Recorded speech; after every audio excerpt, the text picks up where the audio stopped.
Beleza. Eu não estou acostumado com essas tecnologias.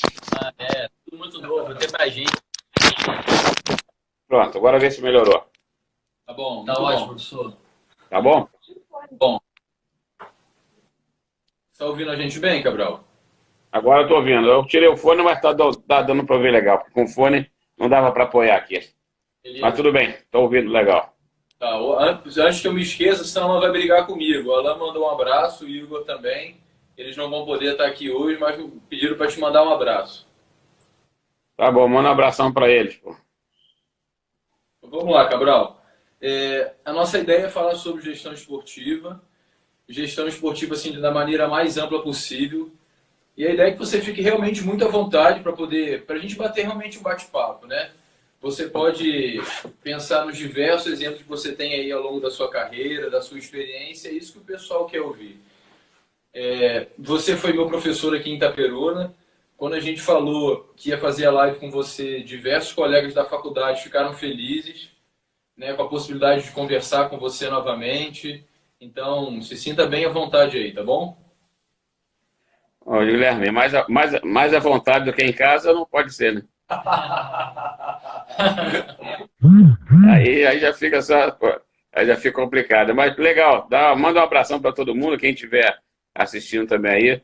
Eu tenho a maior saudade de Itaperuna, foi uma passagem muito legal. E, na verdade, não só saudade, mas eu tenho muito orgulho de ter participado de um projeto bacana, que, na verdade, a UERJ começou implantando um curso, né? Foram vários professores, e, se eu não me engano, eu devo ter sido o último ou penúltimo professor da leva, acho que devo ter sido o último, porque eu fiquei bastante tempo, né? Foi. Alguma coisa dizia para não sair, eu ficava ali, né?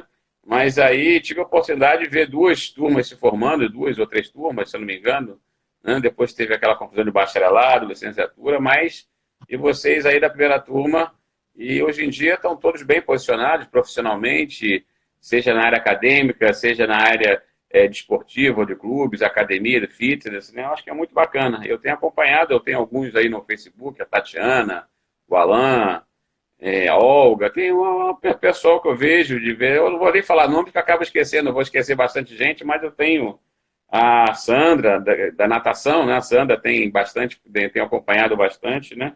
Mas esse daí, legal, bacana. Legal. A gente queria para poder começar, porque tem gente que na verdade nem a gente sabe, nem a gente conhece direito, né? Porque isso aqui é para todos os nossos seguidores. Que você se apresentasse, falasse um pouquinho da sua experiência, da sua formação. Bom, vamos lá, é um pouco extensa, né?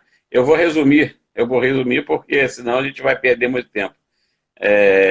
Eu sou Ricardo Cabral, tenho 61 anos, dos quais 53 pelo menos, 53 ligados ao esporte. Eu comecei a minha vida esportiva com 7, 8 anos, nadando no Botafogo. Nadei durante um bom tempo, depois, na adolescência, comecei a fazer também o polo aquático, fiz bastante tempo polo aquático. Entrei no curso de Educação Física em 75, saí em 1975, na UERJ, onde eu me formei em 79. Em 80, eu comecei a lecionar na faculdade. Eu dou aula na universidade desde 1980, já se vão 38 anos, né, dando aula na universidade. Mas, paralelo a isso, eu tive uma vida também ligada ao esporte, né, diretamente, não ligada à sua área acadêmica.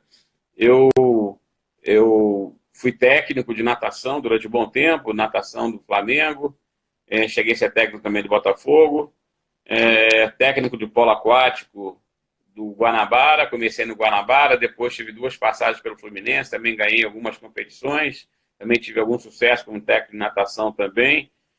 Participei do projeto Mesbla no início dos anos 80, foi um projeto pioneiro da natação também. Na época, eu era técnico do Flamengo em Niterói.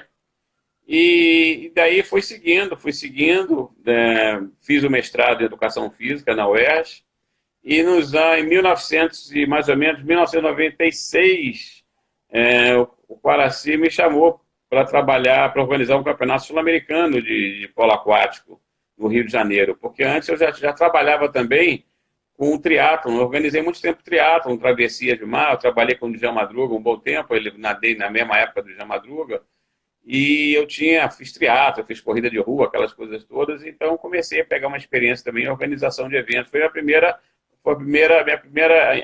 empreendimento na área de gestão. Organizei Ironman, 3 Ironmans aqui no Rio de Janeiro, saía de Angra e até o Rio. Em 1996 eu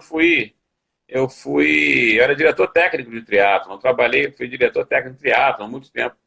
E depois de 96 eu organizei o Sul-Americano e o Quaraci precisava de uma pessoa para começar a pensar o polo aquático de uma maneira mais profissional, que antes o quadro da confederação era formado só por diretores, né, diretores não remunerados. Aí o Quaraci me convidou, na época eu era técnico fluminense também, eu pensei 2 vezes, fiquei ali na dúvida, mas aí resolvi abandonar minha carreira de técnico, né? E entrei nessa área de supervisão esportiva, né? Na época eu era coordenador de polo aquático, e daí para frente a coisa foi andando e eu fui aprendendo, na verdade, com o tempo, porque não existia na época um foco maior na gestão esportiva, né? Então, o meu conhecimento de gestão ele foi sendo acumulado ao longo do tempo.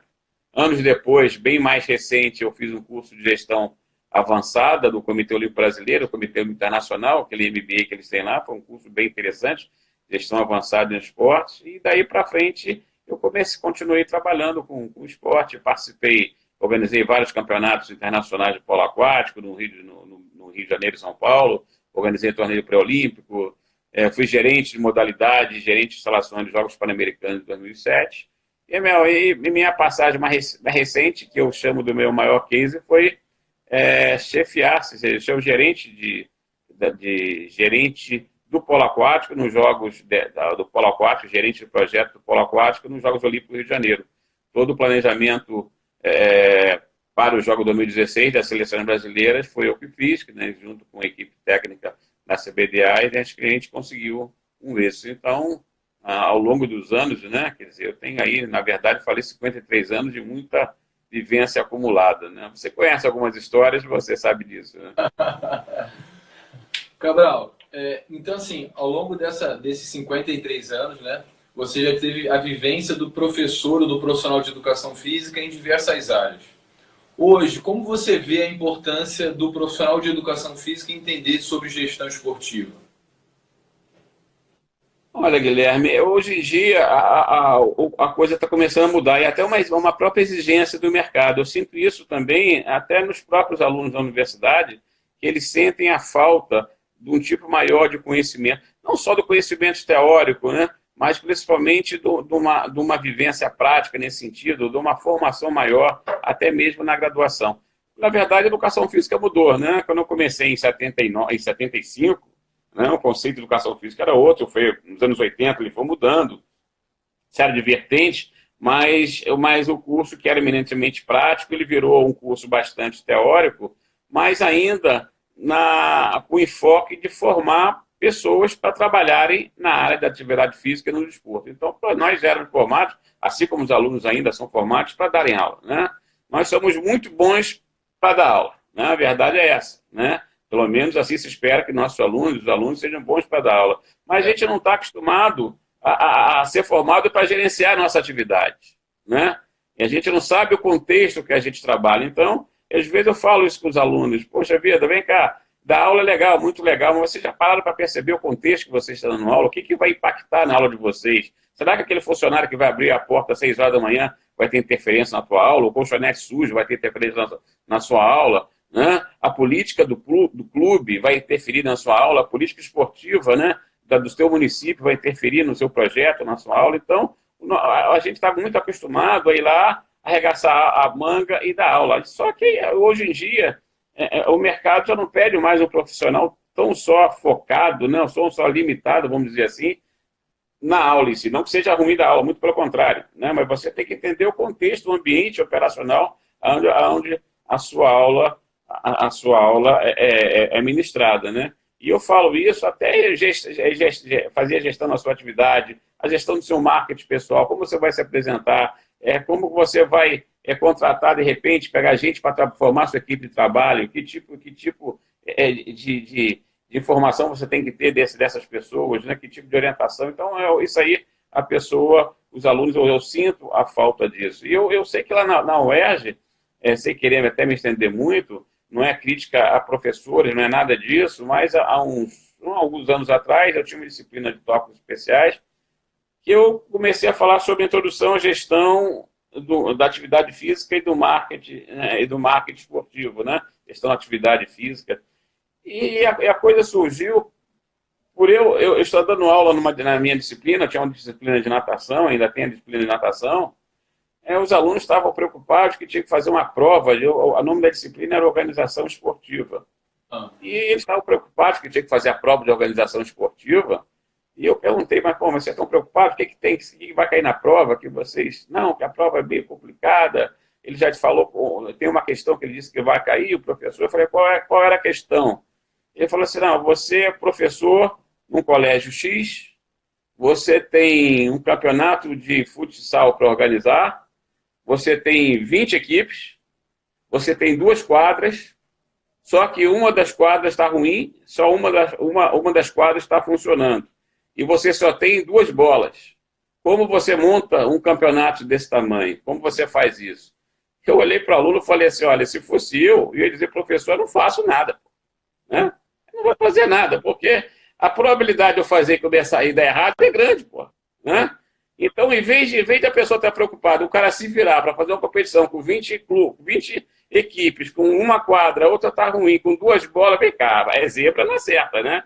Então, nós não somos preparados para poder fazer gestão daquela atividade. Você devia estar muito mais preocupado em fazer o que você tem que fazer para poder chegar à sua atividade. Vai fazer uma parceria, vai pintar quadra, fazer uma permuta, vai numa loja conseguir mais bola, vai tentar fazer um projeto para captar algum recurso, até você chegar ao ponto da competição. Ou seja, você planejar, né, aquela sua atividade, orientar aquela sua atividade, né, de capacidade de realização e monitorar as coisas que estão acontecendo. Na verdade, o resumindo o que é a gestão.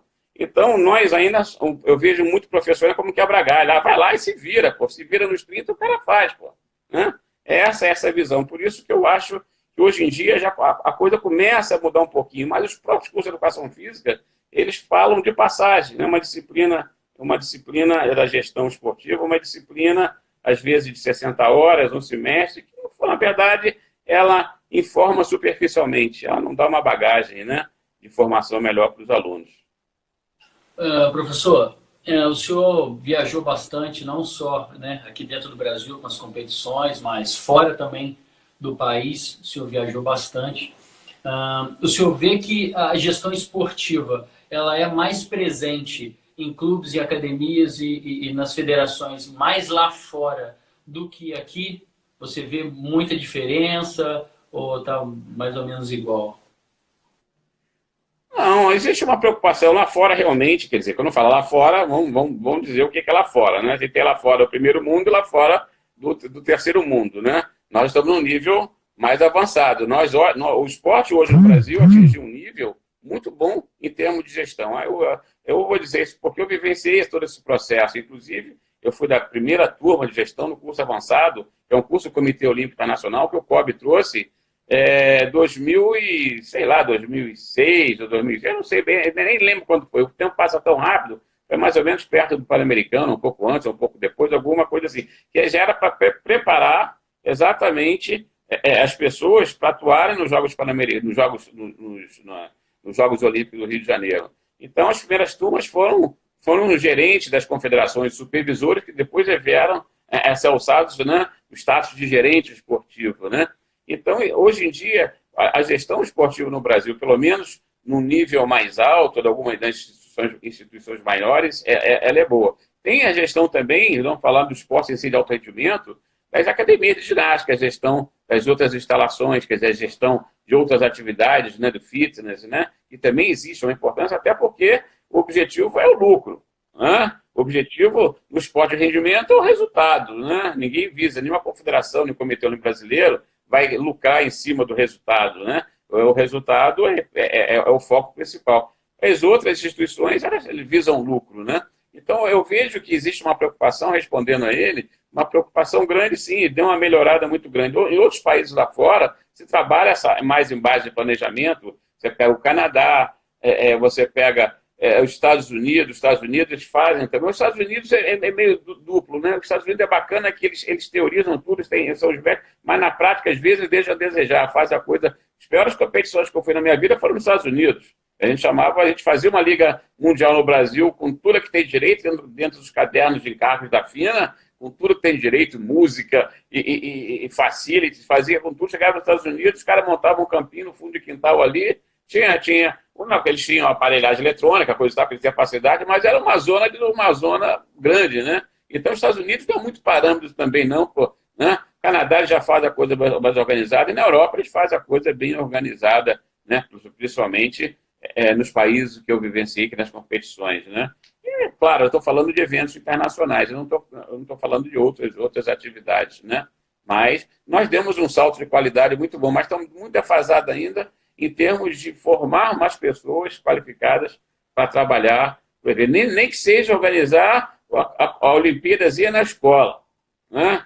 Então tem gente que não sabe nem o beabá de como organizar uma Olimpíadazinha na escola. Eu tive essa semana passada, me convidaram para assistir uma competição no Fundão, né, que o nosso amigo Guilherme aí vai dar, daqui a pouco já está ministrando as aulas. Eu tive lá, os alunos me perguntaram se eu podia dar uma olhada. As universidades públicas do Rio de Janeiro, elas saíram da FEUJ, então criaram as suas próprias competições, né?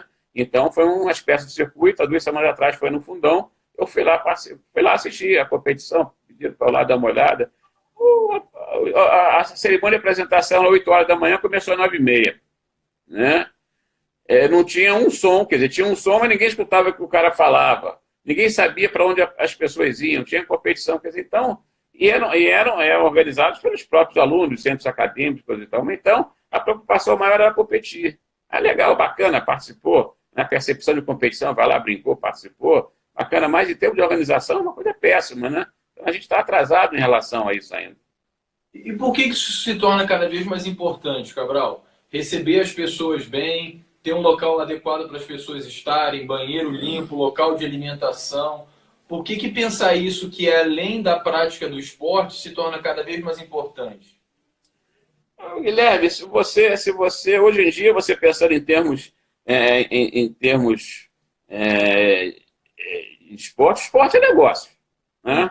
Hoje em dia esporte é business, né? O cara é negócio. O cara quer organizar uma competição hoje em dia, algum objetivo maior ele tem, né? Ou seja, de fidelizar a marca do patrocinador que ele quis para dar visibilidade, ou seja, para atrair mais pessoas, né, para a própria prática que ele vai continuar oferecendo depois. É um negócio, né?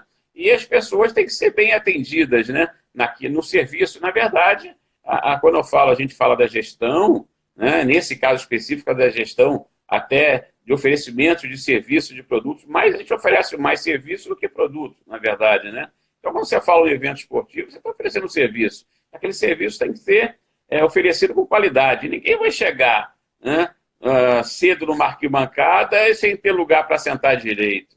O que adianta? Lá vou ver meu filho participar de um joguinho da escola, está marcado para 8h30, 10 horas não começou ainda. A gente não sabe nem o que vai acontecer. Aí o cara quer ir lá no banheiro, o banheiro está sujo. O que ele vai fazer? Ele vai pegar o filho dele e vai embora, pô. Né? Ou então fica até o final e nunca, no ano seguinte, quando convidaram, ele falou: meu filho, não vamos não, pô. Né? Isso aqui não está legal. Então, é o que a gente chama das facilities. Hoje em dia, quando você organiza um evento, você tem que se preocupar. O que menos, claro, não vou dizer o que menos interessa, a parte técnica é óbvio que tem que estar bem organizado. Se não estiver organizada a parte técnica, é o mínimo que você tem que fazer. Pior que às vezes não está. Ih, cadê a bola? Ih, não encheu. E cadê a rede? Não está ainda. É mil confusões aí, que a gente sabe disso, né? Quem foi responsável por trazer? Eu não sei lá. Pô, chama o cara lá, chama o Severino, pô, o cara vai lá, se vira nos 30, né? Mas a infraestrutura local de atendimento, cara, hoje em dia, por isso que hoje eu trabalhei nos Jogos Pan-Americanos, já atuei nos Jogos Olímpicos, você atuou diretamente nos Jogos Olímpicos, né? Mas Jogos Olímpicos eu estava como gerente de equipe, né? Eu estava como chefe de equipe do polo aquático, mas você vê uma preocupação, o evento é dividido em várias áreas, né? Tem a parte de controle de público, acesso, tem a parte de bilheteria, tem a parte de catering, tem a parte de... Tem mais de 1000 áreas que você tem que dividir aquilo para a coisa funcionar. E ela tem que ter uma coordenação ali, né? Então, hoje em dia, a gente vai se preocupar. Quando eu falo da gestão, eu não estou falando do alto rendimento, não. Eu falo da coisa simples, da escola mesmo, no clubezinho, na academia. Né? Vai fazer uma coisa, faz uma coisa direitinho. Né? O cartão um cartão de apresentação ruim é péssimo. Né? É péssimo. Então, hoje em dia, a gente tem que se preocupar com isso daí. Isso faz parte da gestão, né, na verdade. Né? Eu não sei quantos cursos de educação física se preocupam com isso. Talvez o bacharelado... Aliás, o bacharelado devia se preocupar com isso também. E eu digo o seguinte, a licenciatura também. Né? Porque o professor de educação física que faz licenciatura, ele não vai lá só dar aula. Daqui a pouco ele vai ser chamado para organizar uma coisinha na escola, uma festinha, alguma coisa nesse sentido, alguma atividade. Ele não sabe nem por onde começa, na verdade. Né? Porque não foi dada essa oportunidade, né? A sua própria, se ele for um personal, se ele for um treinador, preparador físico, ele tem que ter essa organização também, porque senão daqui a pouco ele não está com ninguém mais, né? Não, exatamente. Exatamente. Ele tem que dividir a área da gestão dele, ele vai dividir pelo menos em umas 5 áreas. A gestão de relacionamento, né? A gestão de marketing, a gestão administrativa, a gestão financeira, né? A gestão lá de recurso pessoal, quer dizer, então, é 1000 áreas que ele tem que atender ali. Às vezes, o cara é o personal, mas ele tem que se preocupar com a parte administrativa, a parte financeira, atrair o cliente dele, manter o cliente dele, né? Fidelizar o cliente dele, atrair outros clientes através do serviço que ele presta, quer dizer, como ele vai se apresentar pessoalmente, isso tudo é o marketing pessoal. Né? Eu acho que, inclusive, a gestão do marketing pessoal devia ser uma disciplina obrigatória. Pô. Né? Porque eu vejo muita gente, eu vejo muito professor legal, bacana, mas o cara é bom de conhecimento, legal, muito bom de fisiologia, anatomia, e aí, meu filho? Né? Aí ele fica lamentando porque o outro sabe menos que ele, mas consegue mais coisas do que ele, é óbvio, né? Porque o outro se relaciona melhor, ou sabe vender melhor o serviço dele, ou se apresenta melhor, né? Então, às vezes, ele pode até ter menos informação, mas para quem está empregando, ou se ele tiver o próprio negócio, ele vai aparecer muito mais do que o outro. Cabral, com essa ideia de atender melhor o público que está presente, eu lembro que eu fiz um curso da Trevisan, no Maracanã, sobre realização de eventos, e eles estavam falando até do tipo de água que é vendido na área VIP, e a marca da água que é vendida na arquibancada. Então, assim, como são públicos diferentes, né? Um é camarote, área VIP, o outro é o cara que paga arquibancada, a marca da água é diferente. Claro, ele tem que fazer aí a gestão do marketing, né? Do camarada identificar, né? As necessidades das pessoas, né? A pessoa que vai assistir um jogo de camarote, ela tem uma necessidade diferente do cara que vai assistir, né, lá na arquibancada, naquela cadeira numerada ali, na esquina do campo ali, que quase não dá para ver nada, né? Então, o cara um vai tomar copinho de água Minalba, pô. Não há nada contra a Minalba, mas o outro vai tomar uma garrafinha Perrier, a coisa ali, de água gasosa ali, vai tirar onda, vai tirar. O cara é VIP, o cara é patrocinador, o cara tem uma rede, uma network fantástica, eu vou dar uma copinha Minalba pro camarada? Não vou dar, pô. Né? Então, esse é investimento. Né? Isso não é gastar por gastar. Bobeira, mas é o diferencial de você pensar em quem você está atendendo, né? As necessidades. Claro, pô. É isso mesmo. A Daiane está até rindo, é sério. Isso influencia diretamente até no patrocinador, né? Se você não faz um evento com qualidade, organizado, daqui a pouco esse patrocinador não vai querer estar junto com você. O cara vai ter a marca dele associada a uma coisa negativa, o cara não vai nunca. Ele pode até no primeiro momento, né, se interessar. Depois nunca mais volta. Não só até mesmo num patrocínio de um evento na escola, entre escolas. A gente está falando de patrocínio. Vamos abaixar um pouquinho mais a bola. Apoio. Exatamente. Permuta. Exatamente. Né? O cara quer ver, mesmo o cara apoiando sem dinheiro, a loja de esporte da esquina ali está me oferecendo 3 bolas, porque eu só tinha 2 para fazer a competição. O que é o retorno que eu vou dar para ele? Eu vou botar lá uma placa na quadra, eu vou dar a promoção para quem comprar material depois, eu vou oferecer para ele alguma coisa que ele vai ter retorno. Agora, se a competição é uma porcaria, ninguém se entende, chega no final, o regulamento foi falho, ninguém sabe quem foi campeão, pancadaria generalizada, pai reclamando, mãe reclamando, né? E ele, minha filha, ele não vai entrar nessa furada, né? Então, isso aí é importante, né? É legal o que você disse do marketing pessoal, porque assim, essa live tem muita gente, né? Somos de Itaperuna, e assim, em cidade interior, o aluno ele dá muito valor a esse contato, né? A educação, a gentileza, ao sorriso, a simpatia. Então, assim, esse marketing pessoal, esse cuidado com a imagem, com a forma como você conduz o seu trabalho, como você atende o seu aluno, conta muito, principalmente não ser cidade grande, eu acredito que não deva ser tanto quanto no interior, né? Então, é bem interessante isso que você falou desse marketing pessoal, porque a gente não tem isso na faculdade, né? E não é todo mundo que tem essa sensibilidade de perceber isso, né? Mas eu vou dizer o seguinte, não é só cidade de interior, cidade pequena, cidade grande, não, que todo mundo gosta de ser bem atendido, né? E principalmente no pós-aula, né?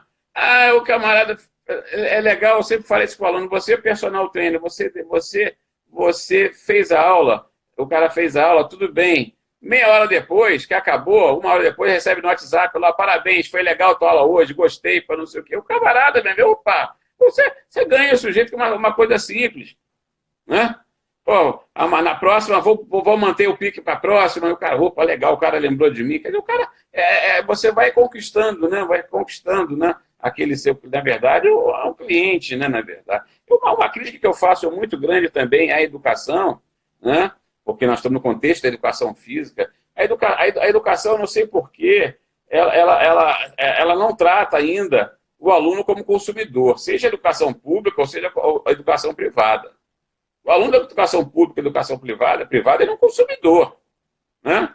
Ah, não, o cara não paga nada porque estuda no colégio municipal. Não, alguém paga, alguém está pagando aquilo ali. Aquele serviço tem que ser de qualidade, né? Então, ele tem que ser atendido da mesma maneira.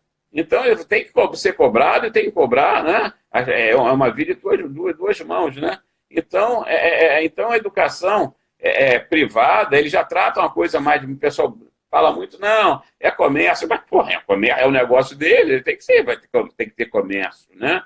Ele tem que ser comércio. Inclusive, o Guilherme agora ele vai trabalhar numa universidade pública, ele vai ver a grande diferença da universidade pública de uma universidade que não é pública. Eu não sei se onde você trabalha é pública ou privada, lá em Muriaé, Guilherme, eu não sei, né? Mas se o camarada da universidade pública não fizer o marketing do que ele faz, ele está morto, né? Ele está morto, né? É o que eu digo, não adianta o Guilherme ser só bom professor, se ele, a esposa dele, a mãe dele e o filho vão saber que ele é bom. Legal, bacana, pô. Né? Até porque tua mãe sempre vai te achar que você é bom, mesmo que você seja ruim para cacete, vai te achar. Né? Não vai, né? Mas o mais importante, o pessoal fala assim, legal, mas o meu aluno sabe que eu sou bom. Meu amigo, o seu aluno sabe que você é bom, também não interessa. O amigo do seu aluno, né, tem que saber que você é bom, pô. Né? Que aquele seu aluno é bom, você vai viver a vida toda com aquele aluno? Não, você tem que ampliar seu universo, né?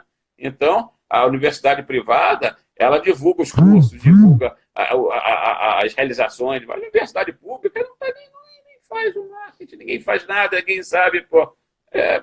Por isso que quando entra em greve, ninguém também está nem aí, pô. Né? Porque não sabe o que faz, pô. Né? Não oferece um serviço, pô. Aí, entrou em greve e legal, pô. Né? Aí o cara vai pra rua fazer passeata, achando que tá feita com a cara preta, e ainda nego enche o saco. Pô, esses babacas ficam fazendo greve e vem estar lá dando aula, quer dizer, então, pô, né? Por aí vai, pô. Né? É complicado, né? Cabral, mudando um pouco de assunto, pensando agora no esporte, realmente, né? Aqui no Brasil, a gente tem um tipo de estrutura que ela depende mais dos clubes. Então, os clubes formam os atletas que depois vão representar o país aí nos Jogos Olímpicos. Eu acho que na Europa também é mais assim, não é? Depende mais dos clubes. Como é que é na Europa e nos Estados Unidos? Essa formação de um atleta? Na verdade, o Brasil adota o modelo europeu. Né? Qual o modelo, nosso modelo, que é o modelo europeu? O modelo europeu e o nosso modelo, eles funcionam claro, com algumas exceções, é claro, não vou generalizar, mas as células esportivas são os clubes. Né? Não resta a menor dúvida disso. Né? O Brasil adota esse modelo. Na Europa, as células esportivas também são clubes. Diferente dos Estados Unidos, onde as células esportivas estão onde? Na escola e na universidade. Aliás, os Estados Unidos têm um modelo que ninguém no mundo tem. Né? Eles conseguem ter. Alguns tentam fazer parecido, como a Austrália tenta fazer parecido, mas não consegue de todo, né? Tem a própria Inglaterra, a Grã-Bretanha também tem, né, o esporte da universidade. Mas os Estados Unidos não. Ela é bem definido. O cara entra, o cara participa lá das ligas de bairro, daquelas ligas, aquelas competições de garotada, aí vai se destacando, está no high school, aí no high school ele começa a se destacar no esporte, já começa a pensar que ele vai poder conseguir uma bolsa para a universidade, se as notas forem boas, é claro, né? Tem que manter um padrão, um nível acadêmico também forte, depois vai para a universidade, começa a se destacar, vai para uma boa universidade, e ele fazendo o esporte da universidade, depois ele pode optar por dar sequência ou não, lá nos Estados Unidos são 4 anos só de elegibilidade, ele pode seguir ou continuar profissional no esporte, ou um abraço, saudações, prazer, foi bacana, agora eu vou trabalhar e vai fazer o esporte de outra maneira, vai fazer sua atividade física, coisa e tal. Então, o modelo americano esse é muito difícil, até porque tem incentivo, a Bolsa Atleta, a Bolsa Acadêmica, as universidades, eles oferecem bolsa, o Guilherme sabe, meus 2 filhos nadaram lá nos Estados Unidos, né, conseguiram bolsas e por aí vai, conheço 500 nadadores que fizeram isso, nem todos conseguem se formar, nem todos conseguem avançar, né, porque às vezes, né, não tem um foco só na natação, enquanto está nadador, não tem um foco, às vezes, no estudo de progredir, né? Mas na Europa, o Brasil, o modelo é clube. Então, o que acontece no Brasil? Funcionou bem, ou funcionava relativamente bem durante alguns anos, apesar da gente não ter uma política pública esportiva, né? Mas funcionava. Hoje em dia, os clubes estão falidos, né? A grande verdade é essa. Então, as células que eram os clubes, hoje em dia, eles não produzem mais atletas na quantidade que conseguiam. Até porque os clubes não têm dinheiro, o esporte hoje em dia tornou-se uma coisa extremamente cara, né? Fazer esporte, né? Não é uma coisa barata, é uma coisa cara. Então, cada vez mais a gente tem um quantitativo menor aí de atletas. Essa é uma das críticas que fizeram em relação aos jogos, ao legado, aquela história toda, né? Mas, na verdade, nós não somos um país com uma cultura esportiva. Eu passei com o Rudy, que a gente estava indo da Croácia para Montenegro, né, passando lá no litoral, lá naquele litoral lá bacana pra caramba, de ônibus, né? Aí passou para uma cidadezinha, esqueci o nome da cidade, agora me falou a memória. Ele olhou assim para mim, assim, estava no alto da colina, né, aquelas cidadezinhas embaixo do litoral, né? Tipo Angra dos Reis, aquele litoral. E aí ele olhou aquela cidade hoje em dia, moram 70 medalhistas olímpicos. Eu falei, como assim? Que cidade? Não é cidade, era um vilarejo. Pô. Aquilo ali não é uma cidade. Pô. Itaperuna é megalópole perto sério, estou falando sério. Itaperuna é Nova York perto da cidade lá. Ele passou e falou, não, moram 70 medalhistas olímpicos. Eu falei, como assim 70 medalhistas olímpicos? Não, 70 medalhistas olímpicos ali, é uma cidade que o pessoal gosta de fazer esporte. Eu fui numa outra cidade, chega lá um complexo aquático fantástico. Então, tem a cultura esportiva, né? Então, a coisa anda. Nós não temos uma cultura esportiva. E nós não utilizamos os jogos para criarmos uma cultura esportiva. O grande problema é esse, né? Eu acho que esse é o grande... Eu acho que houve um erro também, depois, mais tarde a gente conversa, mas houve um erro também de estratégia também, de vender o que se queria dos Jogos Olímpicos, né? Baseou-se muito o desempenho dos Jogos do Brasil em relação a medalhas. A gente nunca deveria ter baseado o nosso desempenho em medalha, seja de natação, seja de vôlei, seja de basquete. A nossa missão, eu acho que a missão do Brasil deveria ser utilizar os Jogos para formar uma cultura esportiva, para se tornar uma nação olímpica, né? De crianças praticando esporte, não sei, veio medalha, não veio, paciência, mas criou-se uma coisa, não, vamos ganhar 52 medalhas, 30 medalhas. Quando começou a quantificar aquilo, que é uma furada, né? A gente sabe que a probabilidade de fracasso era grande, né? Como dizia o Garrincha, tem que combinar com os russos, né? Combinar com os russos? Não, então, meu amigo, eu querer uma coisa, agora ganhar é outra, né? Né? Ô Cabral, e bem ou mal, o que acontece agora na Copa do Mundo, vou tirar até pelo meu filho, que nunca se importou muito com futebol e agora só quer saber de futebol. A relevância social do futebol é tão grande que faz com que não tenha trabalho, não tenha aula na escola, na televisão só fala isso, tem álbum de figurinha. Então ele falou, papai, compra uma bola de futebol para mim que eu gosto de futebol. E eu fiquei surpreso, né? Então, assim, proporcionalmente talvez tenha até a mesma importância que Jogos Olímpicos, mas socialmente para o Brasil tem uma relevância muito maior. E faz com que o Brasil pare em função da Copa do Mundo de futebol e isso acaba influenciando as pessoas. Eu não sei se tem uma relevância menor não que os Jogos Olímpicos, que a Copa do Mundo de Futebol ela consegue, é um impacto muito grande, né? É um impacto, para você ver, Jogos Olímpicos não para a cidade, né? Não para o país, não para isso aí não é só o Brasil que para, não. Muita gente para tudo para assistir, né? Jogos Olímpicos é legal. Eu acho que a coisa diluir mais, quer dizer, não tem o futebol não, o futebol é um produto fortíssimo, né? É uma coisa muito forte. Mas o impacto social, a cultura esportiva, né? A gente vive numa cultura, queira ou não, muitos falam isso, né? Uma monocultura esportiva, né? Muita gente... Né? Eu brinco com os alunos, qual o primeiro esporte, qual o esporte número 1 do Brasil? Diga lá, você aí. Qual o esporte número 1 do Brasil? Natação. Não. Qual? Futebol. Qual é o segundo? Vôlei. Não, errado. Qual é o segundo? Não, errado. Não, futebol. Primeiro futebol, segundo futebol de campo, terceiro futebol society, quarto futebol de salão, quinto beach soccer. Aí depois vem lá embaixo, vem os outros, porra. Então, vocês estão sem falar de futebol, porra, é o capítulo à parte.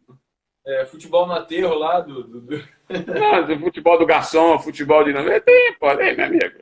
Esquece, que o resto depois vem ali embaixo, ali na coisa, né? E não adianta ir contra a maré. Não adianta ir contra a maré. Isso aí não adianta, né? Cabral, pensando nessa diversidade de esportes que tem, qual o impacto que a gestão esportiva... Você falou dos clubes, né? Que alguns clubes estão falidos e tudo mais. Qual o impacto da gestão no desempenho do jogador lá dentro do campo, na piscina, na quadra? Às vezes as pessoas acham que há uma distância muito grande, né? Que a gestão não vai influenciar no desempenho do atleta, mas na verdade como é que isso pode acontecer? Eu acho que influencia diretamente. Eu vou falar do case, né? Eu não queria falar muito, mas nós tivemos um case muito forte que foi o polo aquático. O polo aquático veio de uma série durante anos, a gente tentando ali, mesmo com poucos recursos, a gente tentar elevar o nível da modalidade. É claro que quando você tem uma injeção de dinheiro, se você estiver bem planejado, tiver uma missão, na verdade, a gente tinha uma missão, nos foi dada uma missão. E a gente tinha que trabalhar. A missão, nós não criamos a missão.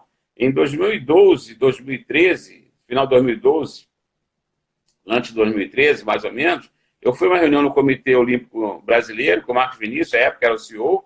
Ele falou o seguinte, olha só, depois dos Jogos Olímpicos 2016, a gente vai ter mais dinheiro agora, mas depois dos Jogos Olímpicos 2016, só vão sobreviver as modalidades que conseguirem algum resultado.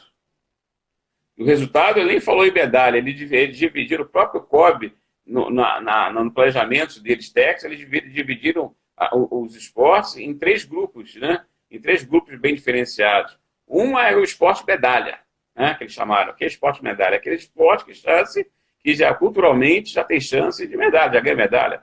Era o vôlei, a natação, iatismo, judô, né? Algum atletismo, algumas modalidades que tinham ali chances de medalhas. O segundo bloco de modalidades eram aquelas modalidades que não tinham chance de medalhas no aspecto geral, mas tinham alguns atletas potencialmente medalhistas, né? Como era o caso lá do pentatlo moderno, aquela menina lá de Pernambuco, então que eles iriam investir individualmente em atletas, mesmo que a modalidade não tivesse, né, um peso grande em relação a isso, né, eles iam investir pontualmente ali em determinados atletas que estivessem bem ranqueados. E o terceiro grupo é o esporte que chamava esporte de desenvolvimento.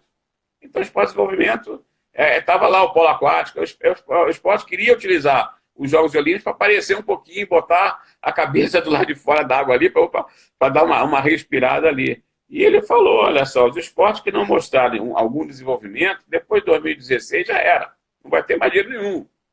né? Foi quando eu conversei com o presidente e falei assim, olha, pô, a gente tem que fazer um planejamento estratégico, pô, baseado nessa missão que o COB está dando. Eles querem um resultado. Eles não estão querendo medalha. Eu botei como missão, né, ficar entre os 8 primeiros nos Jogos Olímpicos. Era uma missão ousada. Né? Pô, 8 primeiros Jogos Olímpicos, uma coisa inacreditável. Você tinha que furar de cara algum europeu forte e furar os Estados Unidos e a Austrália, que normalmente brigam ali para estar entre os 8.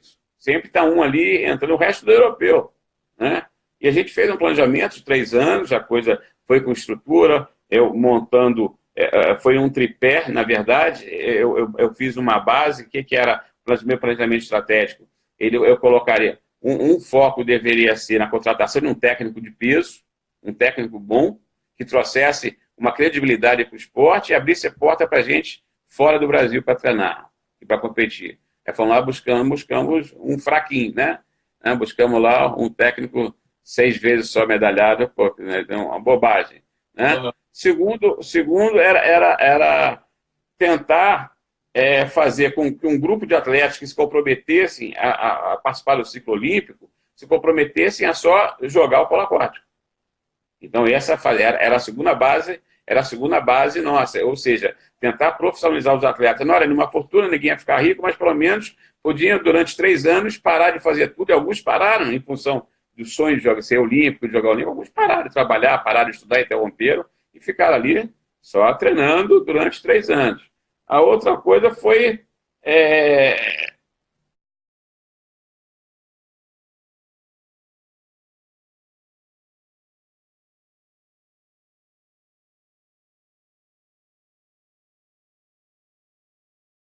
foi naturalizar, trazer de volta o Felipe Perrone e tentar naturalizar 2 jogadores que o Rutic pediu para fazer, já estavam pelo Brasil aí, que a gente conseguiu fazer isso. E a outra perna, né, para completar lá as 4 pernas do nosso planejamento estratégico, era oferecer condição de treino e jogo. E só para ter uma ideia, muita gente... o planejamento estratégico ele tem que ter um bom planejamento financeiro que vai em conta aos objetivos. Né? Para cada real que nós gastamos com um atleta, nós gastamos R$4,50 com treinamento. Sim. Né? Então foi uma proporção muito grande de gasto com viagem. A gente ia, o pessoal foi para a Croácia, Sérvia, parecia ponte aérea, Rio-São Paulo. Toda hora eu estava lá, você sabe disso. Vai lá e volta. E porque demorou 20 anos para ir lá, a gente ia lá e voltar, parecia né, que estava indo para Itaperuna e voltava ali, vai lá e volta ali, vai lá ver. Então, é claro que em função disso a coisa cresceu. Então, essa estrutura que foi dada para o atleta, né, a condição, claro, em cima disso a cobrança, uma série de mecanismos de controle, né, fizeram com que o esporte, né, o atleta tivesse um bom resultado. Agora, o atleta que não tem essa estrutura, o atleta não vai, não adianta. Não adianta, ele vai sim para fora do Brasil e está lá fora. Porque lá, né? Eu escutei de um atleta uma vez, não vou nem dizer qual foi a atleta, que é muito próximo a mim, mas ela falou, a diferença de treinar aqui fora, natação e lá nos Estados Unidos, é porque ela falou o seguinte, que lá a gente treina onde estuda e estuda onde treina. Né? O cara sai do prédio da universidade ali, dá 20 passos, tá na piscina, sai dali, volta para a universidade, vai para o alojamento. O cara não perde tempo, não gasta dinheiro, pô, tem tempo de descanso, se programa em função daquilo. Então, a estrutura, né, é importante. Então o grande problema da gestão em relação ao resultado é você oferecer um planejamento, né, estratégico que ofereça condições para ele ir trabalhando e poder dar o resultado. Se não tivesse essa estrutura, hoje em dia ninguém chega, é muito difícil. Cabral, você deu o exemplo aí do polo aquático, né, onde os gestores pensavam nas coisas que precisavam ser oferecidas aos atletas para que o desempenho lá na piscina melhorasse. E isso tudo depende de dinheiro. Mas vamos pensar no futebol. O futebol tem muito dinheiro envolvido. E por que mesmo assim as coisas ainda dão erradas? Nos clubes, principalmente. Por que os clubes estão devendo? Por que às vezes os campeonatos não têm a visibilidade que tinha alguns anos atrás? Até que ponto a gestão influenciou nisso? O que você acha? Eu não acompanho assim futebol direto, assim, mas o que a gente vê a diferença, por exemplo, a diferença dos clubes na Europa e os clubes do Brasil. Os clubes na Europa são empresas. Sim. Eles visam lucro. Eles visam o resultado e o lucro que resultado, né, vai trazer. Eles têm ações nas bolsas de valores. Na época que a Espanha passou por uma crise aí uns anos atrás ferrada, né, e a Espanha entrou em crise antes do Brasil, né, teve um período muito ruim, as ações que continuavam valorizadas eram ações do Real Madrid e do Barcelona. Né? Tudo quanto é ação despencando, a ação do Real Madrid e do Barcelona lá em cima, porque os caras sabiam que aquele ali era um produto ali, que aquele ali era uma empresa, o cara podia investir, que tinha lucro, que tinha, né, dividendos, aquela coisa toda. Podia dar bobeira. Oi? Podia dar bobeira. Não podia brincar com dinheiro. Claro. Podia brincar com investimentos de contratação, as coisas eram pensadas, planejadas, né? Mas no Brasil o clube não é empresa. Então, né? O clube no Brasil não visa lucro. O Flamengo não visa lucro, o Botafogo, o Fluminense, o Vasco, o Corinthians não visa lucro. Eles não criam, não vivem, né, daquele dinheiro. Eles têm, claro, tem investimento, essa coisa, mas eles visam o resultado, vai uma capa do patrocinador para ser investido outra vez na equipe, a coisa toda. Então não tem. E eles estão um pouco, né, pelo menos até um tempo atrás, eles estão um pouco. O mais importante é ganhar a competição. Né? A competição que se dane que está devendo. O INSS está devendo, né, está devendo lei trabalhista, está devendo. O negócio é ganhar a competição. E aquilo vai ir rolando. Hoje em dia, não, já existe uma exigência maior dos clubes estarem, pelo menos, mesmo que não visem lucro, mas estarem bem, né, financeiramente, para poder, pelo menos, não estar devendo ao Estado, não estar devendo, né, a outra coisa. Mas são visões, né, são posições diferentes, né? E o futebol do Brasil também, a gente sabe que você falou do futebol, quando eu fiz lá o curso de gestão lá do COB, tinha vários cases, né? O curso era dividido em 5 ou 6 cases, se não me engano, né? Gestão estratégica, gestão financeira, gestão administrativa, recurso humano, gestão de marketing, gestão de organização de grandes eventos. Então, nós tínhamos que apresentar os nossos cases, cada área tinha que, as confederações, né, tinham que apresentar um case para cada área, né? Então, quando chegou na gestão financeira, tinha um cara, gente boa pra caramba do futebol, que era o gerente da CBF, tinha um cara da CBF fazendo curso, né? O cara, gente boa, mas a CBF é um universo que você não imagina, cara. Aí, quando ele foi apresentar o case de gestão financeira dele, pô, ele tinha, na época, eram 300, 400 milhões por ano, sei lá, era um negócio desse, e não tinha uma verba pública, só empresa privada. Então, cara, né, o Itaú, a Vivo, eu não sei o quê, esses caras estão preocupados em ver a marca deles ali, dar um retorno ali, não estão preocupados nem com outras coisas ali, né? É diferente quando você utiliza a verba pública, você tem que prestar, né? Quer dizer, que aí não é o resultado, né? Por isso que quando fala de gestão também, tem a gestão da atividade do esporte privado e a gestão também do esporte na área pública, né?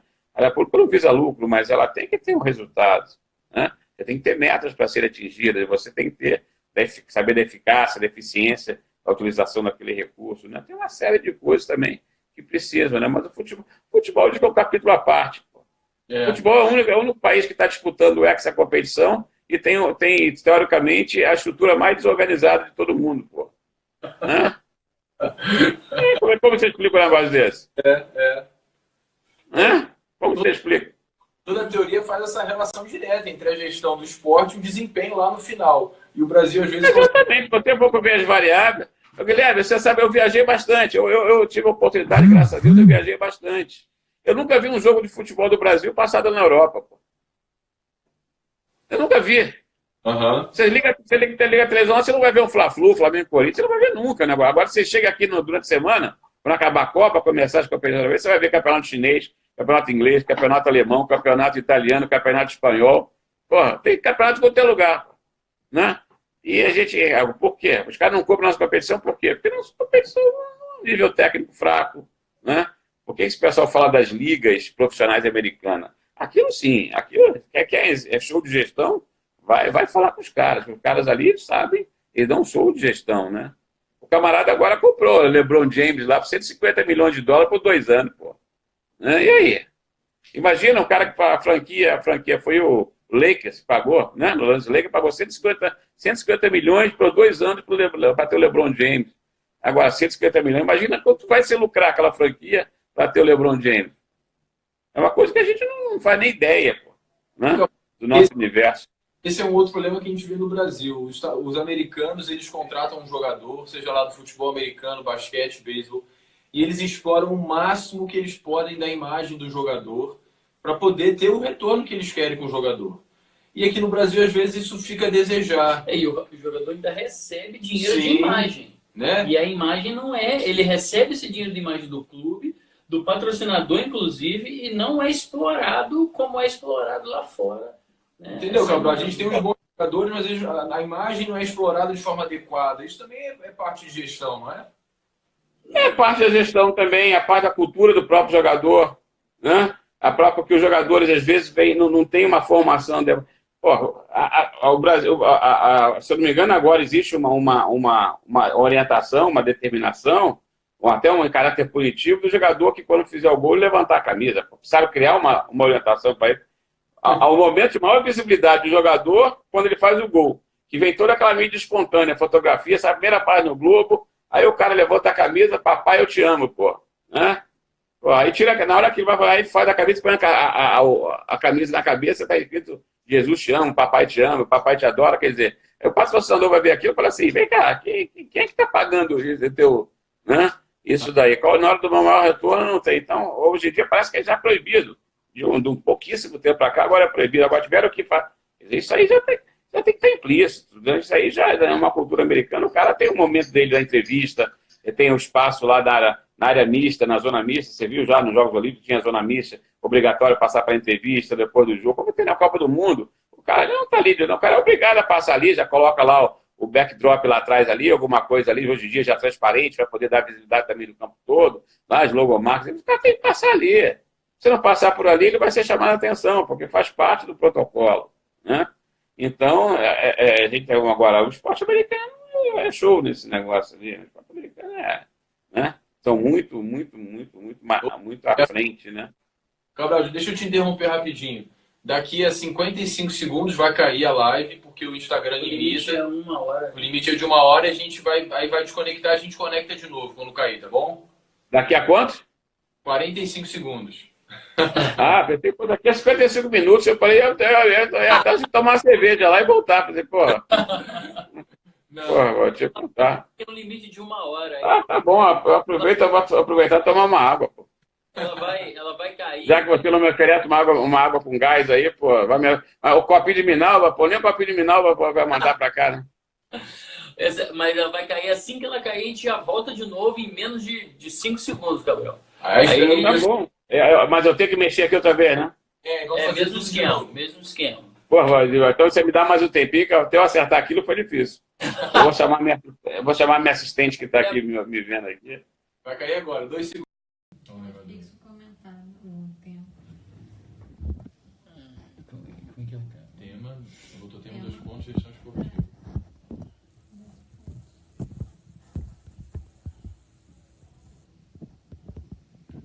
Oi, Ana Clara, eu consegui ler o que você escreveu, obrigado, tá bom? É que na hora não dá pra falar nada, né?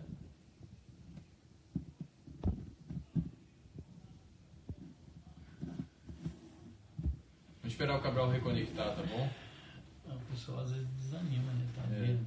O Instagram faz isso com a gente. Covardia isso. Lívia Souto, make up. Oi, Carla. Oi, Sônia. A Sônia sempre presente aí. Obrigado, Sônia. Amanhã a gente se vê no SESI.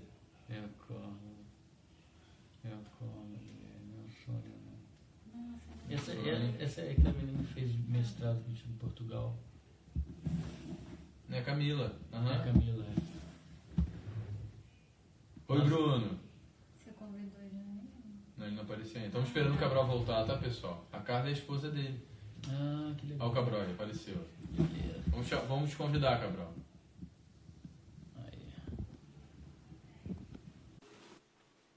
Oi, Sônia. Sandro, obrigado por ter voltado. Ô, Sandro, não tem nenhuma pergunta pro Cabral, não?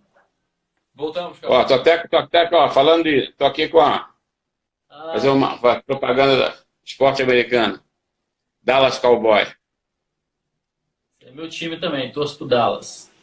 É. Um dia eu vou entender essa regra. Eu até hoje não entendi. Eu assisto todo ano, eu assisto, mas é difícil, é difícil. Eu tenho que estar assistindo. Um tempinho sem assistir, que eu tirei esse TV por assinatura, mas sábado agora eu vou colocar de novo e vou voltar a assistir. Não, mas é bom. Eu assisti às vezes o pessoal comentando, quando tem alguém comentando, explicando com uma mais didática, é interessante, né? Mas você vê que eles estão buscando o mercado fora, né? Eles estão com o mercado fora. A NBA veio aqui no Brasil, está vindo no resto do mundo, a NBA está divulgando a marca, né? Tá... Jogou com o Tanto Flávio. é que a NBB tem a NBA está apoiando a NBB, o Novo Basquete Brasil, eles estão pegando aí uma graninha da NBB que estão investindo, é interesse para eles divulgar a marca, né? Sim. Isso aí.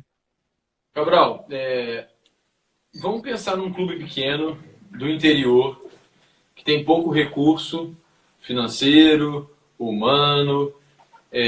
Muitas vezes o professor de educação física tem que assumir mais de uma função. E talvez até nas capitais também, né? Ele vai ser o treinador e ele tem que assumir funções relativas à parte da gestão. O que você acha qual deveria ser a preocupação assim mais importante que ele deveria ter para que as coisas funcionem da melhor maneira possível? Assim, deixa eu tentar me explicar melhor. É lógico que o ideal seria que tivesse um gestor, né? Cada um cuidando da sua função. Mas vou tirar até no meu caso, né? Que eu era o gestor, era o treinador, cuidava das viagens, conversava com os pais. E a gente sabe que isso não é o adequado. Qual deveria ser assim, o ponto principal desse treinador, pensando até no Rudek, né? Qual deveria ser o ponto principal desse treinador, as características desse treinador, para que ele consiga lidar com isso tudo, né, com o grupo de uma maneira adequada? Fala quem é o Rudek. Explica quem é o Rudek aí, que foi treinador do Polo, se você quiser falar sobre ele. Depois eu falo até do Rudek, porque ele veio para uma estrutura, né? Eu vou entrar no que você falou, achei que você tocou no assunto. Uma das maiores, não vou dizer discussões, mas o embate que eu tive com o Quaraci, porque o Quaraci, ele topou a ideia de trazer o Rudek. Topou a ideia. Mas para ele trazer o Rudek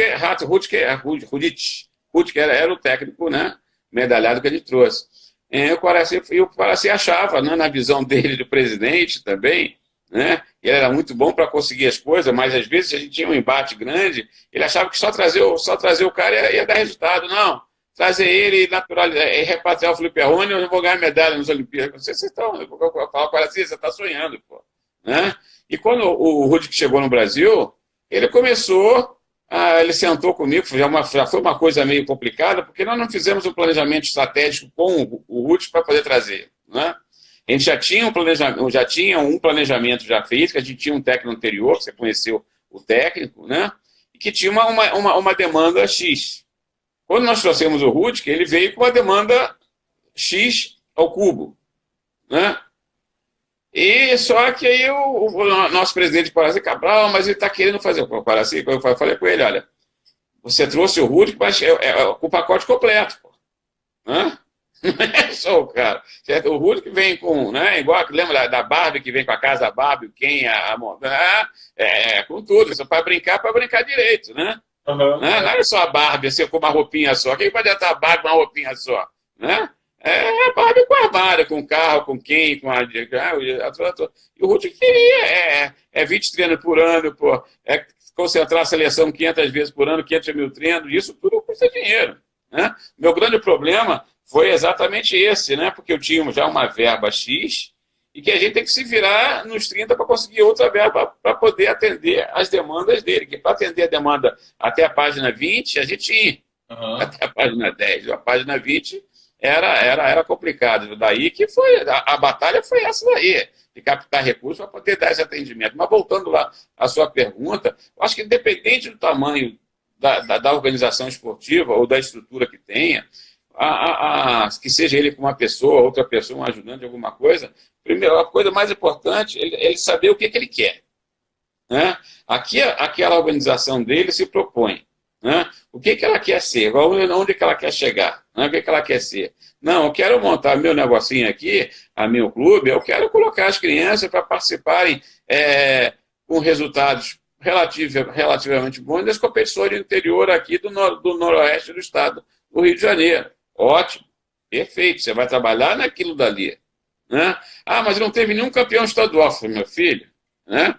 A minha missão, nem as metas que eu estabeleci nesse primeiro momento, era colocar a garotada para competir. Então, o que eu preciso para botar a garotada para competir? Eu preciso ter um quantitativo de crianças nadando, eu tenho que oferecer aulas de natação em determinados horários, eu tenho que atrair essas crianças por esse projeto que eu tenho que fazer, eu vou precisar de obter mais recursos. Poxa, a piscina não está, né? Eu não tenho grana para tratar bem a piscina, como é que eu vou fazer? Eu não tenho grana para contratar um tratador, eu vou ter que fazer um curso para tratar a piscina, eu vou ter que dar treino, mas mesmo que você jogue nas 11, você tem que saber exatamente as funções que têm que ser desempenhadas, né? Ou seja, tem que ter um planejamento para aquilo, né? E você tem que saber que as suas metas, a média, a curto, a média, a longo prazo, você vai atingir e determinar algumas ações estratégicas para aquilo. Se eu quero chegar no final do ano competir no interior, né, com os outros municípios, né, eu tenho que começar a fazer competições internas, convidar no meio do ano outro município para já começar a competir, para poder avaliar meus alunos, dar vivência competitiva para eles. Você tem que ter uma série de coisas, né? Trazer alguém para dar uma clínica, motivar de uma outra maneira, fazer uma camiseta lá da GT Swim, fazer uma coisa bacaninha que vocês fazem, né? Divulgar uma página do Face, envolver os pais, quer dizer, você tem uma série de ações estratégicas para chegar a fazer aquilo. É claro, né? Vai depender do tamanho. Às vezes o tamanho da sua estrutura é você, pô, né? Você, o teu porta-mala do teu carro, tua pastinha, o teu computador e, porra, e daí? Né? E você que vai fazendo o negócio agora. Você tem que se organizar, você tem que se planejar para aquilo, né? Então, eu não vejo muito, né? Eu acho que a maneira de pensar a gestão independe do tamanho da organização, né? Quer dizer, você tem que ter todo esse processo, né? É claro, se eu puder contratar 10 pessoas, olha, vai ser legal. Mas não adianta também contratar 10 pessoas se aquelas 10 pessoas não tiverem uma função bem definida, estiverem dando cabeçada, não estiverem atuando bem nas aulas, a gestão pedagógica do seu projeto não está boa, porque muita coisa que o pessoal não fala muito é gestão pedagógica, pô, né? A pedagogia também precisa de uma gestão, pô, né? Eu sou professor, vem cá, como você vai fazer a gestão da sua abordagem? Como é que você vai fazer isso, né? Então, você tem que saber que os objetivos daquelas turminhas todas, o que você tem que fazer, você tem que tratar, o professor tem que estar comprometido, né, com aquele coisa. Então, é uma série. Então, eu acho que independe, né? Mas a noção da gestão, da atividade em si, né, que vai proporcionar um resultado, e saber que aquele resultado vai chegar lá, ele tem que ter um planejamento, ele tem que ter ações diferenciadas, planejadas, ele tem que ter um monitoramento daquelas ações, que não adianta você não controlar as variáveis que interferem naquele processo. Eu queria ter 100 alunos, eu cheguei até 90, mas depois acabei o ano com 50, com 30, meu amigo, né? Mas porque o professor era ruim, porra, você deixou chegar ao final do ano para ver que o professor era ruim, porra, né? E aí? Né? Será que você não percebeu antes? Você não criou nenhum mecanismo de controle para saber o que estava dando certo, para dar errado? Não, porque acabou o horário de verão, começou a escurecer, a garotada não vem mais porque está escurecendo tarde. E aí, porra, e aí, cara? Né? Você não pensou em botar uma luz ali? Não pensou em fazer lá, antecipar o horário, né, para botar mais cedo para pegar a luz do dia ainda? Sei lá, eu estou chutando, né? São coisas que as pessoas às vezes não pensam, deixa acontecer para depois, né, ver que, poxa, podia ter feito assim, o que deu errado, né? Então, não sei se eu respondi mais ou menos para vocês isso aí. Eu acho que duas palavras que você falou aí são muito importantes, né? Você ter um objetivo, uma meta bem clara e planejamento. Se a gente não sabe onde quer chegar e não se organiza para chegar lá, tudo que acontece é uma tempestade muito grande e você não vai conseguir chegar em lugar nenhum, eu concordo. Pois é. É o que normalmente acontece, né? Quando você... o planejamento, né, como se diz, ele visa antecipar os resultados, né? Se você planejar, já está vendo que no papel a coisa não vai estar É o que eu falei, das 2 bolas com 20 equipes, uma quadra, porra, aí, meu amigo, aí tá, porra, né? Isso não vai dar certo, porra, né? Aham. Então você pô, já aborta a missão, porra, E a né? gente Então, risco, né, Cabral? o risco é gestão de risco, tem a gestão do risco. Qual a probabilidade, né? Risco, né? Probabilidade versus impacto, né? Eu sempre falo isso, né? Então, se a probabilidade a coisa acontecer é grande, o risco é grande. A probabilidade da coisa acontecer é pequena, tudo bem, é pequena. Mas o impacto pode ser grande, o risco é grande também. Se probabilidade... Ah, não, mas eu não contratei, eu não fiz o curso de guardião porque eu sei nadar bem, né? Então, eu vou dar minhas aulas lá na piscina lá, eu não vou contratar o guardião, a lei diz, mas eu não vou contratar. Mas que eu sei nadar bem, eu tô contra. Aí um dia, qual a probabilidade de morrer alguém na aulinha dele? É mínima. Mas um dia acontece um azar, né? Dá um azar de alguém morrer na aula dele. Aí vai lá fazer a fiscalização, não tinha guardião, né? Qual o impacto disso? A probabilidade é pequena de acontecer, mas se acontecer, o impacto é grande. Acaba com a organização dele. Então, o risco, ele correu um risco grande. Então, você mapear riscos também na sua... E eu falo isso para os alunos até. Quando você for dar aula de natação, você tem que mapear os riscos da tua aula. Onde é que tem azulejo quebrado, onde é que pode não pode correr para escorregar, onde é que até a piscina mais funda, mais rasa, onde é que está a marcação. Então, você tem que fazer gestão dos riscos da sua atividade também. A gestão de risco é uma coisa que a gente devia trabalhar também, pô, né? E não trabalha nas próprias aulas, né? Legal, Cabral. Cabral, assim, tá chegando ao fim do nosso bate-papo e eu queria deixar aquele momento livre para você falar sobre... Eu sei que não pode falar de todas as experiências, senão a gente não acaba hoje. Mas, assim, alguma coisa que você gostaria de destacar para o pessoal que está assistindo a gente, a maior parte é professor, estudante de educação física, sobre as experiências que você já teve. Eu penso em você falar talvez alguma coisa do Rudik, que você falou das características dele, que você acha que é um bom líder, né, de como ele conseguiu controlar a seleção, você destaca assim, que ele mudou a visão de ser treinador, né, uma visão que você considera adequada, mas você fica à vontade. O que você gostaria de falar assim para poder fechar? Gente, eu tenho, na verdade, eu tenho vivência de outras modalidades também, né? Eu participei de organização, de gestão, mas a que ficou mais recente, a que impactou mais, na verdade, foi estar à frente de um projeto olímpico, né? Do polo aquático. Isso aí, sem dúvida, vai ser meu cartão de apresentação durante muito tempo, né? Até porque foi uma coisa que envolveu muito sacrifício, muita grana, muita gente trabalhando. Eu consegui escolher as pessoas certas para formar uma equipe, né? O técnico já queria ter vindo já no começo de 2013, mas por algum motivo, eu não vou aqui colocar, ele acabou não vindo, optou-se por trazer outra pessoa quando ele veio. Mas a principal diferença, eu vejo do próprio técnico, o Rudy como técnico, que ele é o gestor da sua atividade. Ele é um gestor que o aspecto principal do gerenciamento, do treinamento dele, é o controle sobre tudo o que acontece durante o treino, né? Ou durante o jogo. Ele controla tudo. E eu não sei se você acompanhou, eu tenho minhas lições olímpicas, que eu tenho, não sei, de vez em quando eu publicava, eu tenho até guardadinho para escrever o olímpico, até hoje eu não fiz, mas tem lá.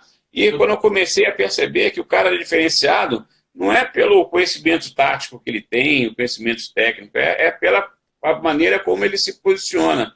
Por isso que eu fiz uma comparação também muito interessante um dia com o Tite da seleção brasileira. Eu vejo um perfil parecido, apesar de serem modalidades completamente diferenciadas, que tem uma pressão psicológica completamente diferenciada. Uma coisa é você dirigir a seleção brasileira, né, que é só de 4 em 4 anos, às vezes o cara dirige uma vez, né? Outra coisa é você dirigir uma modalidade olímpica, que você tem várias oportunidades, né? De 4 em 4 anos, você perpetua naquela função durante muito tempo, apesar de ter ido para outros países. Mas, por exemplo, eu vou dar uma passagem interessante. O primeiro contato em competição que eu tive com ele foi na China, uma liga mundial, que foi a primeira viagem nossa, que ele controlava tudo, né? Controlava a hora que a pessoa o horário de comida. Uma vez ele marcou 11h28, né? O almoço, sei lá. Porra, 11h28. O que é 11h28? Eu ri também, por exemplo. Falei assim, tá louco, né? 11h28, pô, 11h27 ele estava na porta, lá esperando. Quando o pessoal chegou para entrar, não. O pessoal só entra quando ele chega, ele é o primeiro a entrar. Ele entra primeiro a sentar, depois todo mundo entra, senta. Já tinha visto ele mandar tirar headphone da cabeça de todo mundo ali, não, telefone celular, isso, nem não faz parte do imaginário. Coloca no bolso, deixar o telefone celular em cima da mesa, da refeição. Ele controlava a sobremesa, mandava tirar a sobremesa, mandava trazer água, tirar refrigerante, mandava fazer tudo. O cara é controlador. Aí nós fomos treinar, no primeiro treino que a gente foi fazer, o time da Austrália ia treinar no mesmo horário nosso. E o técnico da Austrália tinha sido assistente dele em 2012, quando eles foram campeões olímpicos. A croata, o assistente dele. Aliás, o Rudy mandava em todo mundo. Não, na verdade, mandava no time dele, no time dos outros. O cara era assim, o cara, né? Eu adorava andar atrás dele, que entrava assim com o peito estufado, ele era grande, né? Porra, a gente ia atrás dele assim, pô, ele ia abrindo porta dele.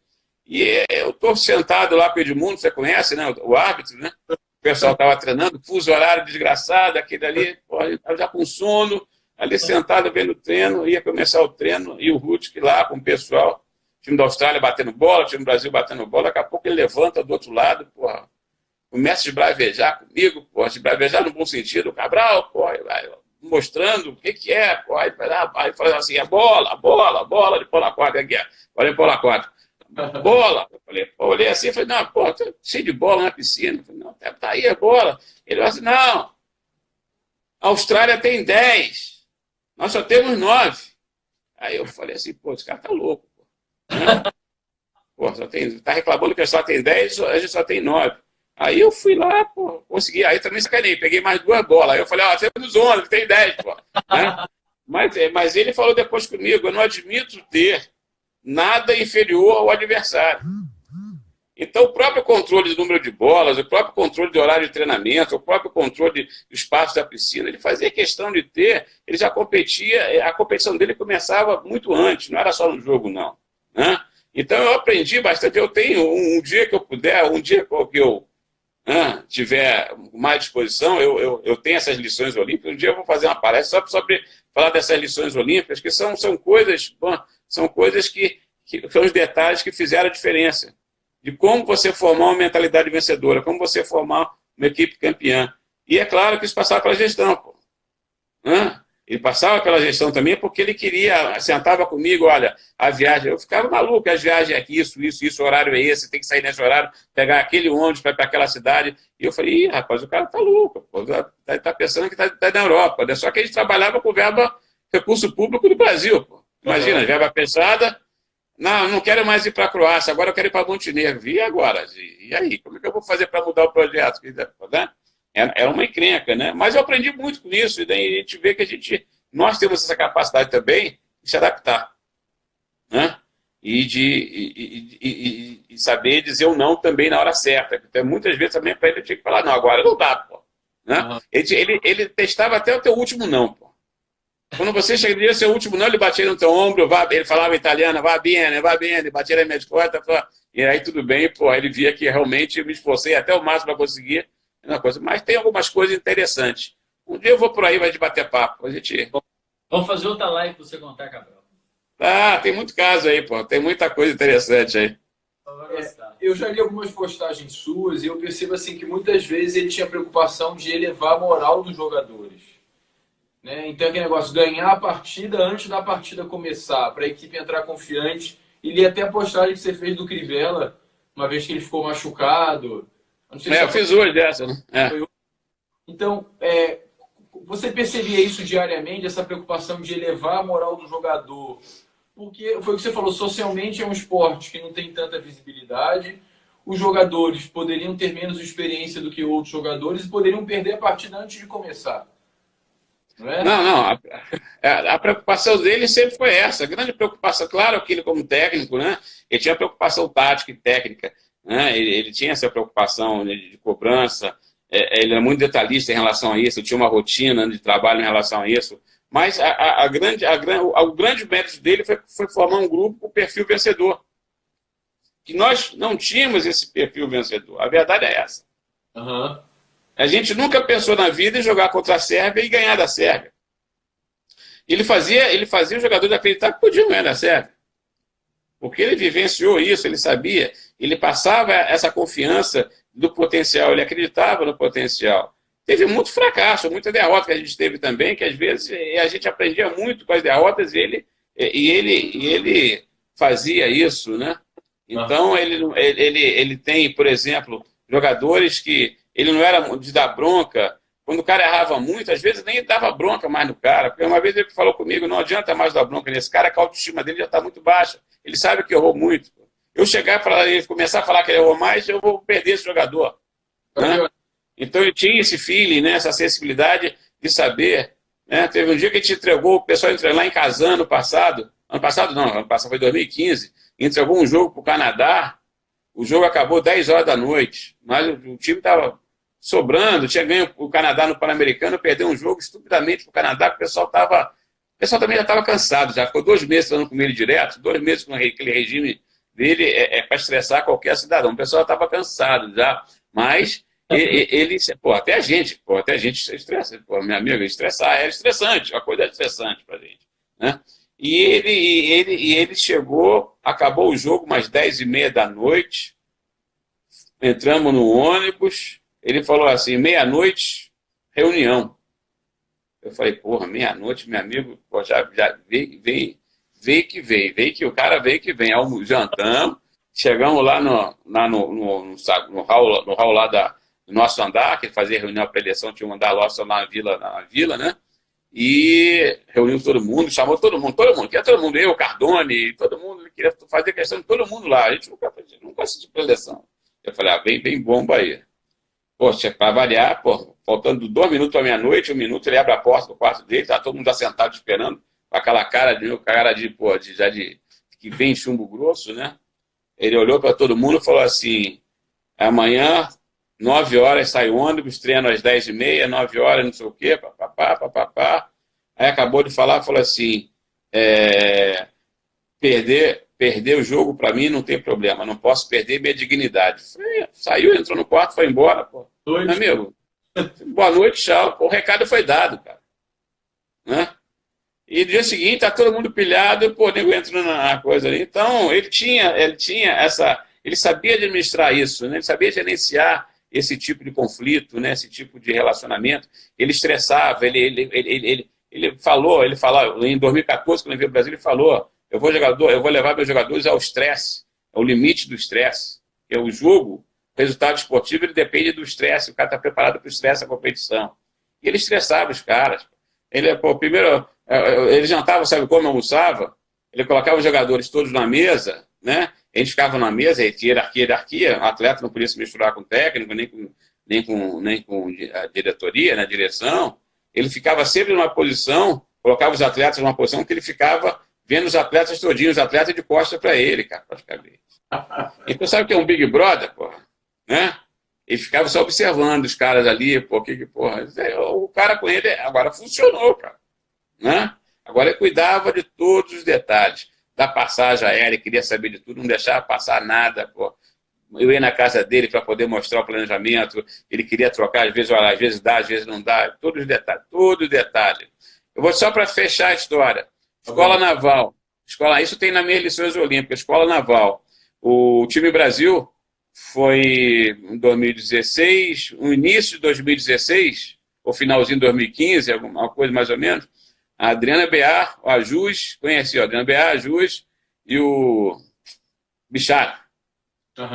Reunião com todas as modalidades individuais para poder traçar a estratégia, né, do pré-games, né, que o mês anterior ao jovem chamado de pré-games, aquela coisa toda. Bom, conclusão da história. O polo aquático ia ficar concentrado na escola naval, né, que acabou não ficando, porque ele não queria de jeito nenhum, acabou impondo a vontade dele, eu acabei conseguindo mexer num projeto, fomos para Salvador, trouxemos uma equipe da Croácia de quebra, né, treinamos com a Croácia Salvador. Mas aí fomos visitar a Escola Naval. A Escola Naval aí, foi todo mundo visitar a Escola Naval, bacana ali, Escola Naval. E aí, instalações, piscina, onde quer ter alojamento, refeitório, ele já não estava gostando muito, porque ele saiu no último mês, antes ele queria dar condições, né, boas condições para a equipe dele ficar alojada. Pô. No último mês antes do evento, ia jogar tudo por água abaixo se ele ficasse mal alojado, mal alimentado, né, dormir mal, etc, etc. E todo mundo vendo ali as coisas do refeitório, ele foi lá para o dormitório. O pessoal entrou lá para o dormitório daqui a pouco. Aí reúne todo mundo depois lá embaixo para fazer um comentário. Sabe qual é a preocupação dele? Todo mundo falando de comida, foi a cama. Ele falou assim, olha, não gostei da cama. Eu falei, ih, rapaz, não gostou da cama. Por que não gostou da cama? Porque a cama era pequena. Tem jogadores com quase 1,90 m, um pouco mais, um pouco menos. A cama, eu já medi tantos palmos ali, ela deve ter no máximo 1,80 m. Os jogadores vão ficar com a perna lá de fora, não sei o que, eu não quero ficar aqui. Aí, conclusão, malandro pra caramba, porque não dava, você não podia aumentar o alojamento da escola naval, porque o alojamento é para aqueles oficiais lá, você não pode aumentar, na cama é aquela, eu passo aqui, conclusão. Tanto fez, que a gente foi até para o hotel no mês antes e conseguimos ficar. Mas a preocupação dele era oferecer condições, né, o pessoal para poder se apresentar bem nos jogos. Um mês antes ele não queria arriscar nada. Né? Tem aquela história da Academia Salvador. Eu consegui o hotel lá em Salvador, consegui um hotel que ele queria, ele mandou ele para Salvador, ele viu o hotel em Salvador, viu tudo, viu a academia, a Bodytech, lá em Salvador, escolheu um hotel que era lá da Bodytech, escolheu tudo certinho, foi uma encrenca, porque tinha para saber quem é que ia vencer as licitações, eu estava torcendo, pelo amor de Deus, só aquele hotel lá foi o mais procurado, eu já falava para todo mundo, olha, aquele hotel, se não ficar naquele hotel, o homem vai morrer, pô. Né? Ele já foi para lá 3 meses antes para escolher o hotel, se aparecer algum infeliz de ganhar a licitação e botar em outro hotel, pô, vai ser o inferno. E aí, bom, conclusão, foi para lá, ficou tudo bom. 2, 3 dias, eu fui só depois, já no finalzinho, quando a Croácia chegou, 2, 3 dias que eu estava em Salvador, o Ruth que me liga. Falou assim, Cabral, tá tudo muito bom, tá tudo ótimo, hotel muito bom, piscina muito boa, condições de treino, transporte, alimentação, academia, tem só um problema. Eu falei, o que foi, Ruth? No horário que o pessoal tá malhando, tem muita mulher bonita, pô. Isso está tirando a atenção deles. Eu falei assim, pô, eu preferia acreditar que ele estava falando, que estava brincando. E não estava, não, estava falando sério. Eu nem me alonguei, porque senão ele ia querer que eu fosse tirar o mulherio pô, claro. Seleção brasileira fazendo coisa, onde que a mulherio foi tudo por lá da seleção brasileira para poder, né? Ele falou que estava tirando a atenção. Daí eu falei assim, não dá. Essa fingi que não escutei e falei assim, essa eu não vou me meter nisso não, pô. Mas é por aí, pô. Por aí vai, pô. Pô, valeu, então. Foi muito bom. Obrigado, tenho certeza que o pessoal... O que a gente vai fazer? Depois a gente vai gravar a live que a gente fez, vai disponibilizar na internet para quem quiser assistir de novo, quem não pôde assistir, poder assistir. Vamos colocar no IGTV do Instagram e no YouTube, depois do YouTube a gente publica no Facebook. E no site. E no site, principalmente no site. Cabral, nada como a técnica. Nada como ex-alunos high-tech aí, porra. Gabriel, vamos fazer uma live depois pra você contar mais histórias. Tá? Vamos contar. Eu já falei, tô de bobeira, só marcar um dia que eu vou estar perguntando. A gente marca um dia aí, porra. Faz a live aqui, né? Então tá bom. Faz a live aí, pô, batendo papo, aí pode ter aquele bar lá que a gente ia, que é do lado lá da Funita, como é que tinha lá? Eu tomava lá meu hidratante antes de pegar o ônibus lá, porra. Lá do Fluminense. Tá bom, cara. É do Fluminense, exatamente, lá. Ainda tem lá ainda? Tem, pô. Tem lá ainda? Agora, mais atendimento é mais rápido, até... Pois é, eu tomava lá um hidratante desse tamanho ali, pô, já ia pra beira da estrada com a passagem, o ônibus entrava, eu só acordava no Rio de Janeiro, já. Falou, Guilherme. Falou, amigão. Valeu, Gabriel, obrigado. Dá um abraço pro Alan, fala que o Alan tá devendo. Vai deixar. Valeu, Ian. Falou então, tchau. Tchau. Vamos só responder o pessoal aqui que tá comentando. Valeu, Jael. A Juliana Canazarro trabalha com a gente lá, comigo no caso. Né? Jael falando besteira pra me fazer rir. Obrigado, Júlia. Um beijo. Sônia. Jael. Oi, Joana. Obrigado pela presença aí. Ana Carla. Não sei quem é. Ana Carla foi minha aluna aqui. Wellington, valeu, Wellington.